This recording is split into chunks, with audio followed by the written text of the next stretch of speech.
अस्सलाम वालेकुम dear research scholars, मैं डॉक्टर ज़फ़र मीर आज आपको क्वालिटेटिव रिसर्च डिज़ाइंस में से फिनोमेनोलॉजी के मतलब डिटेल में बताऊंगा। और आज की वीडियो में मैं आपको बताऊंगा कि फिनोमेनोलॉजी का एम क्या है, कुछ एग्जांपल्स भी आपके साथ शेयर करूंगा। और फिनोमेनोलॉजी को एज ए फ़िलासफ़ी या फिनोमेनोलॉजी को एज ए मेथड कैसे ट्रीट किया जाता है, और अगर फिनोमेनोलॉजी आप कंडक्ट करते हैं रिसर्च स्टडी तो उसमें रिसर्च का प्रोसेस क्या होगा और इसके डिसएडवांटेजेस क्या हैं फिनोमेनोलॉजी के।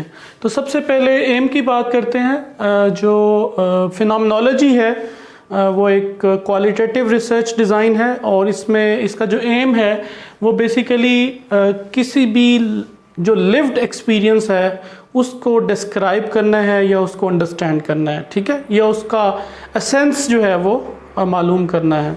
तो its aim is to describe the lived experience of participants about a phenomena. कोई भी फिनोमेना जो पार्टिसिपेंट्स ने एक्सपीरियंस किया है उसको आपने पार्टिसिपेंट्स की नज़र में डिस्क्राइब करना है, ठीक है, या उस फिनोमेना को पार्टिसिपेंट्स के कमेंट्स या जो उनकी इंटरप्रिटेशन है या स्टेटमेंट्स के बाद उसको इंटरप्रेट करना है।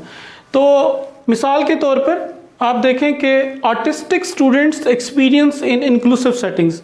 अगर इंक्लूसिव सेटिंग्स के अंदर आर्टिस्टिक स्टूडेंट्स के एक्सपीरियंसेस को आप जो है वो एक्सप्लोर करना चाहते हैं तो आप ये एक फिनोमेना है कि फिनोमेना क्या है, इंक्लूसिव सेटिंग जो है ना वो कैसी है, और वो जो आर्टिस्टिक स्टूडेंट्स हैं वो किस तरह एक्सपीरियंस कर रहे हैं उसको आप उनके एक्सपीरियंसेस को डिस्क्राइब करेंगे या इंटरप्रेट करेंगे।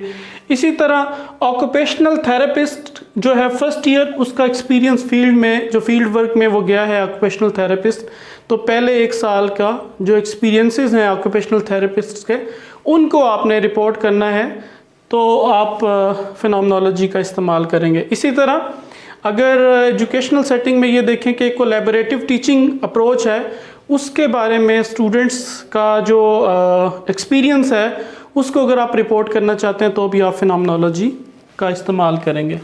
अच्छा, जो फिनोमेनोलॉजी एज ए फ़िलासफ़ी है ना वो तीन मुख्तलिफ अंदाज में ली जाती है, जैसे ट्रांसडेंटल और फिर हर्मेनेटिक है और फिर फिनोमेनोग्राफी है।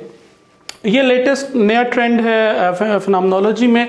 ये दो ओल्ड ट्रेडिशंस हैं। हसरल ने 1920 में ये जो है ना फ़िलासफ़िकल कॉन्सेप्ट दिया था ट्रांसडेंटल का, और ये वर्ल्ड वार 2 के बाद जो है ना ज़्यादा प्रोमिनेंट जो है वो फ़िलासफ़िकल पैराडाइम था।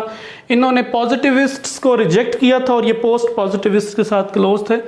और जनरली ट्रांसडेंटल जो फ़िलासफ़र हैं वो डिस्क्रिप्टिव मेथड ऑफ फिनोमेनोलॉजी को जो है वो यूज़ करते हैं, और ये कहते हैं कि ब्रैकेटिंग का कॉन्सेप्ट भी ये कहते हैं कि जो रिसर्चर्स हैं जो फिनोमेनोलॉजी कंडक्ट कर रहे हैं रिसर्च, वो उनको ब्रैकेटिंग रिसर्चर्स की ब्रैकेट वो लगानी पड़ेंगी, उनको अपनी ब्रैकेट्स लगानी पड़ेंगी ताकि वो जो लिव्ड एक्सपीरियंस है उसको एज इट इज़ प्रेजेंट कर सकें, और अपनी ब्रैकेट लगा लें कि मैं क्या सोचता हूँ या मेरे बिलीव्स क्या हैं, उनकी ब्रैकेट लगा के तो जो रिसर्चर्स ने जो ऑडियंस ने या पार्टिसिपेंट्स ने इंफॉर्मेशन दी उसको एज इट इज़ प्रेजेंट किया जाए, ठीक है, और ये डिस्क्रिप्टिव मेथड को यूज़ करते हैं।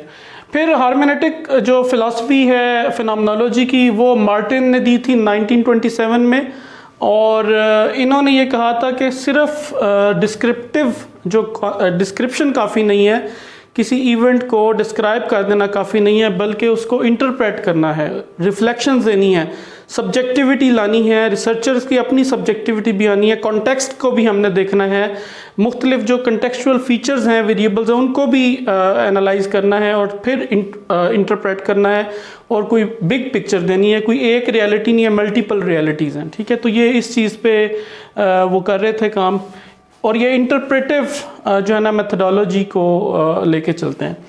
अच्छा, फिर फिनोमेनोलॉजी एज ए मेथड जो है ना वो दो तरह का है, डिस्क्रिप्टिव और इंटरप्रेटिव। डिस्क्रिप्टिव जो मेथड है फिनोमेनोलॉजी का वो कहते हैं कि रिडक्शनिस्ट अप्रोच यूज़ की जाए। पार्टिसिपेंट्स के कमेंट्स आए, उनकी बातें आई, उनमें से कोई एक सिंगल रियलिटी निकाली जाए। ये कहते हैं ये पॉसिबल है कि हम उन बातों में से कुछ बातें इग्नोर करके रिड्यूस करके हम किसी सिंगल रियलिटी तक पहुँचे, और ये कहते हैं ऐसे मुमकिन है कि हम सिंगल रियलिटी तक पहुंच पाएँ, ठीक है। और अल्टीमेटली ये ब्रैकेटिंग का कॉन्सेप्ट भी यूज़ करते हैं कि रिसर्चर ने अपने ब्रैकेट लगानी होती है और चीज़ों को एज इट इज़ प्रेजेंट करना होता है। इंटरप्रेटिव जो मेथडोलॉजी है फिनोमेनोलॉजी के कहते हैं मल्टीपल रियलिटीज़ हैं, एंडलेस रियलिटीज़ हैं, ठीक है। और ये कहते हैं कि इनको सेटिंग्स के साथ मिला के देखें। रिसर्चर्स की अपनी रिफ्लेक्शंस भी हैं, जेंडर है, लोकेल है और मुख्तलिफ तरह की जो चीज़ें हैं उनको भी साथ कॉन्टेक्स्ट का एनालिसिस करना ज़रूरी है और फिर उसके बाद उसको इंटरप्रेट करें, रिफ्लेक्ट करें, ठीक है। अच्छा, फिर प्रोसेस में जो इसका प्रोसेस है फिनोमेनोलॉजी का, जनरली जो हमारे पास रिसर्च सेटिंग होती है और रिसर्च क्वेश्चंस होते हैं, ब्रॉड रिसर्च क्वेश्चंस होते हैं, और जो फिनोमेना के बारे में हम कुछ चीज़ मालूम करना चाह रहे होते हैं। तो सबसे पहले डाटा कलेक्शन हम करेंगे। डाटा कलेक्शन इसमें जब आपने फिनोमेना के बारे में पूछना है, लिव्ड एक्सपीरियंस लोगों का, तो आप उनके इंटरव्यूज़ कर सकते हैं, फोकस ग्रुप डिस्कशंस करवा सकते हैं उन लोगों की जिन्होंने फिनोमेना ऑब्जर्व किया है। स्टूडेंट्स के जर्नल्स हो सकते हैं जो उन्होंने लिखे हुए हैं, डायरीज हो सकती हैं लिखी हुई। तो इनका हम डाटा कलेक्शन के जो टूल्स हैं ये यूज़ कर सकते हैं। फिर डाटा एनालिसिस करेंगे और डाटा एनालिसिस में हम वो जो स्टेटमेंट्स हैं जो लिव्ड एक्सपीरियंस इन्होंने किया उनकी स्टेटमेंट्स को लिखेंगे, एसेंस लिखेंगे फिनोमेना का हम, ठीक है। कोडिंग कर सकते हैं हम और उसके बाद थीम्स जनरेट कर सकते हैं। तो इस तरह का डाटा एनालिसिस हो सकता है। और फिर इसके अलावा जो डिसएडवांटेजेस हैं फिनोमेनोलॉजी के, वो डिफ़िकल्टी इन फाइंडिंग पार्टिसिपेंट्स, जो पार्टिसिपेंट्स हैं जिन्होंने लिव्ड एक्सपीरियंस किया है उनको तलाश करना एक मुश्किल काम है, डिफ़िकल्ट काम है। फिर बहुत ज़्यादा टाइम चाहिए आपको लोगों को तलाश करने में, उनको इंटरव्यू करने में, उनका डाटा रिकॉर्ड करने में। फिर डाटा चूँकि बहुत ज़्यादा मुख्तलिफ स्कैटर्ड फॉर्म में होता है, उसको हैंडलिंग का भी एक इशू रहता है, ठीक है। तो फिनोमेनोलॉजी जो है वो एक ट्रेंडिंग या कह लें कि आजकल बहुत ज़्यादा वर्क इस पे हो रहा है, मुख्तलिफ रिसर्चर्स इस पे काम कर रहे हैं। तो आई होप सो कि आपको phenomenology as a qualitative research design के बारे में मालूमात मिल गई होंगी।